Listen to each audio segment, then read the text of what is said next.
On February 24, 1978, 5 men from Yuba City, California, made plans to attend a college basketball game in Chico. These men, who became known as the Yuba County Five, had special needs or mild psychiatric conditions and were affectionately referred to as the boys by their families. They were Jackie Hewitt, Bill Sterling, Jack Madruga, Ted Weyer, and Gary Mathias, aged between 24 and 32. After watching the game, they stopped at a convenience store and purchased snacks and chocolate milk. This was captured on surveillance footage and was the last known sighting of the group. They were expected to head back to Yuba City, but they never returned home.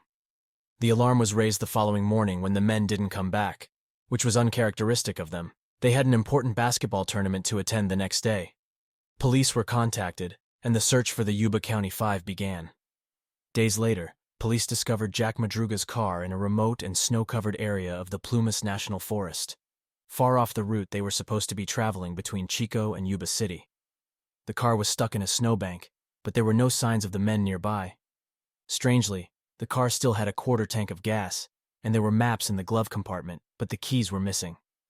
Months later, in June 1978, a motorcyclist exploring the forest discovered a Forest Service trailer, roughly 20 miles from where the car had been found.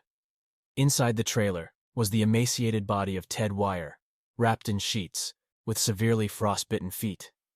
Strangely, Weyer hadn't used available supplies, including food that could have sustained them for over a year. It appeared that he had been waiting to die for several months. The following day, investigators found the bodies of Jack Madruga and Bill Sterling in the woods nearby, their remains partially consumed by animals. Jackie Hewitt's shoes and spine were discovered just 2 miles from the trailer, with his skull located 100 yards away. Gary Mathias, the 5th member of the group, was never found.